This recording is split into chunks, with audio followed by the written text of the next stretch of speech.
Hey, hello traders. This is Jagdish. Welcome back to Trade Breakdown series. ఈరోజు date వచ్చేసి April 8th. So ఈరోజు అయితే నేను మొత్తం 2 ట్రేడ్స్ అయితే చేశాను. Let me open my broker. So I'm using done. So నేనైతే ఇనిషియల్ క్యాపిటల్ అయితే 70కి అయితే యూజ్ చేస్తున్నా.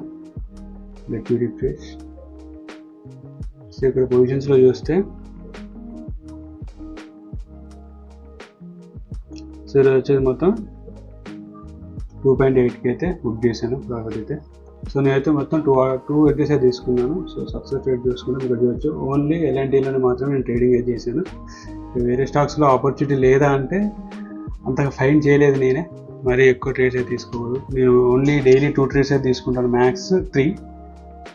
Okay, so let me open LNT. ఇక్కడ చూస్తే మార్నింగ్ ఓపెన్ అవడే గ్యాప్ అప్లో 7% అప్లో గ్యాప్ అప్లో ఓపెన్ అయింది అండ్ రెసిస్టెన్స్ లెవెల్లోనే ఓపెన్ అయింది. ఇక్కడ చూసుకుంటే 75 మినిట్స్లో నేను చూస్తున్నాను. I prefer 75 minutes. I don't use 1 hour. So 75 మినిట్స్లో చూస్తే రెసిస్టెన్స్ లెవెల్లోనే ఓపెన్ అయింది. బట్ స్టిల్ నేను బయింగ్ సైడ్ ఉండడానికి రీజన్ ఏంటంటే మార్కెట్ ఎక్స్ట్రీమ్లీ అప్లో ఉంది. మీరు చూసుకుంటే నిఫ్టీ వచ్చేసి ఓపెన్ అవడే 700+ పాయింట్లు, అంటే నియర్లీ 2.5 నియర్లీ 3% అప్లో ఓపెన్ అయింది. సో ఇంత హెవీ బుల్లిష్ మూవ్మెంట్ ఉండడం వల్ల నేనైతే బయింగ్ సైడ్ ఉండాలనుకున్నా. సో 5 మినిట్స్లో చూస్తే సేమ్ 5 మినిట్స్లో చూసుకుంటే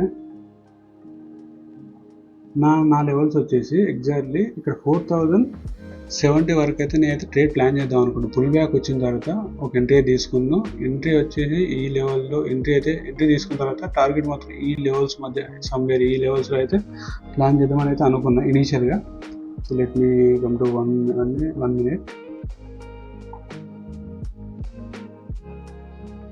సో ఇక్కడ మొత్తం అయితే 2 ట్రేడ్స్ తీసుకున్నా.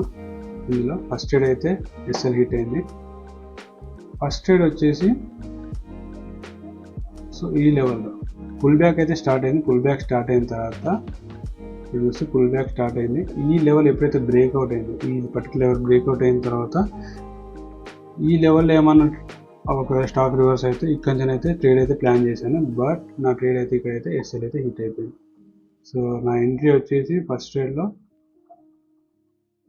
ఈ లెవెల్లో ఉంది అండ్ ఎస్ఎల్ వచ్చేసి ఈ లెవెల్లో అయితే ఎగ్జిట్ అయితే అయిపోయింది. ఫస్ట్ ట్రేడ్ అయితే ఇక్కడ ఎస్ఎల్ అయితే హిట్ అయిపోయింది. ఇనీషియల్గా ఈ మూమెంటంలో నేనైతే ట్రేడ్ తీసుకోలేదు. రివర్స్ ఎప్పుడైతే ఈ మూమెంట్ ఇక్కడ ఈ పర్టికులర్ రేంజ్లో అయితే నేనైతే ట్రేడ్ తీసుకున్నాను. సో తీసుకున్న తర్వాత కొద్దిసేపటికి ఇమీడియట్గా అయితే ఎస్ఎల్ అయితే హిట్ అయిపోయింది. ఇక్కడ వచ్చేసి 750 అయితే నేనైతే 750 అయితే లాస్ట్ బుక్ చేశాను.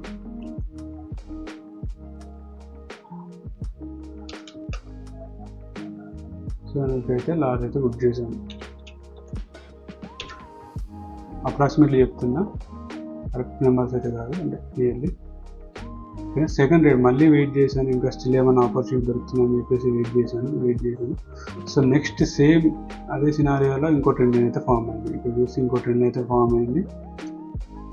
ట్రెండ్ ఫామ్ అయిన తర్వాత ఈ పర్టికులర్ లెవెల్లో నాకు మూమెంట్ అనిపించింది, ఎందుకంటే ఇంత షార్ట్ ఫాల్ తర్వాత కూడా కంటిన్యూషన్ రాలేదు. సో స్టాక్ వచ్చేసి ఇక బయర్స్ అయితే ఎంటర్ అయ్యారనిపించింది. సో అందువల్ల ఇక్కడ వెయిట్ చేశాను. ఈ లెవెల్లో ఈ పర్టికులర్ టర్న్ ఉంది కదా, ఈ పర్టికులర్ టర్న్ ఇక్కడ అయితే ట్రేడ్ అయితే నేను తీసేసుకున్నాను. ఈ పర్టికులర్ అయితే నేనైతే లెవెల్లో నేనైతే ట్రేడ్ అయితే తీసేసుకున్నాను. అండ్ స్టాప్ లాస్ వచ్చేసి రీసెంట్ స్వింగ్లో సో ఈ బ్లూ లైన్ ఉంది కదా, ఏదైతే స్టాప్ లాస్ అయితే ఇనిషియల్గా పెట్టేసుకున్నాను, ఈ బ్లూ లైన్ ఉందో ఏదైతే ఎంట్రీ అయితే తీసుకున్నాను. ఓకేనా. అండ్ తీసుకున్న తర్వాత ఇది ఇమ్మీడియట్గా అయితే మనకైతే టార్గెట్ అయితే ఏం గిట్టాలి. సో మీకు ఎంత సైడ్ వేసి వెళ్ళింది, మనకి కాల్చేది ఒక 1 అవర్ సైడ్ వేసి వెళ్ళిన తర్వాత అయితే మనకైతే టార్గెట్ అయితే హిట్ అయిపోయింది. సో ఈ లెవెల్లో ఎగ్జిట్ అవ్వడానికి కూడా మెయిన్ రీజన్ ఏంటంటే నేను యాక్చువల్లీ ఇనిషియల్ టార్గెట్ అయితే ఇనిషియల్గా చెప్పినట్టు ఈ లెవెల్స్లో అయితే పెట్టేసుకున్నా. ఈ లెవెల్స్లో అయితే నా టార్గెట్ ఉంది. బట్ ఎగ్జిట్ అవ్వడానికి మెయిన్ రీజన్ ఏంటంటే మూమెంటం మేబీ ఎప్పుడైనా షిఫ్ట్ అవ్వచ్చు. హైయర్ హైలో ఉన్నాం అండ్ ఆల్సో మనం రెసిస్టెన్స్ లెవెల్లో ఉన్నాం. సో ఇక్కడ ఈ లెవెల్ అయితే ఎప్పుడైతే బ్రేక్ చేసిందో, ప్రీవియస్ అయిన ఏదైతే బ్రేక్ చేసిందో దాని తర్వాత నేనైతే ట్రైలింగ్ చేస్తూ ఉన్నాను నా stop loss. So stop loss trailing అనేది చాలా ఇంపార్టెంట్. చూడండి, స్టాప్ లాస్ ట్రైలింగ్ చేయకపోతే మన వచ్చిన ప్రాఫిట్ అంతా మళ్ళీ వెళ్ళేది. చూస్తే ఇనిషియల్గా ట్రేడ్ ఎంటర్ అయినప్పుడు నా స్టాప్ లాస్ ఈ లెవెల్లో ఉంది. దాని తర్వాత ఎప్పుడైతే ఈ లెవెల్ బ్రేక్ చేసిందో స్టాప్ లాస్ వచ్చేసి కాస్ట్ టు కాస్ట్ లేదా ఈ లెవెల్ దగ్గర తీసుకుంటాను. దాని తర్వాత ఎప్పుడైతే ఈ హై బ్రేక్ అయిందో ఈ హై బ్రేక్ అయిన తర్వాత ఈ పర్టికులర్ లెవెల్లో అయితే నేనైతే ట్రైలింగ్ స్టాప్ లాస్ అయితే పెట్టిన. నా స్టాప్ లాస్ అయితే నియర్లీ 4020 దగ్గర అయితే ఎగ్జిట్ అయిపోయింది. అండ్ ఇంకొక ఆపర్చునిటీ దొరికితే చేద్దాం, థర్డ్ ట్రేడ్ అయితే తీసుకుందాం అని అనుకున్నా. బట్ ఇప్పుడు మొమెంటం అయితే లేదు, మొమెంటం అయితే రాలేదు. సో నేనైతే ఇంకో ట్రేడ్ అయితే తీసుకోలేదు. సో 2 ట్రేడ్స్ అయితే ఎగ్జిట్ చేశాను ఈరోజు డే అయితే.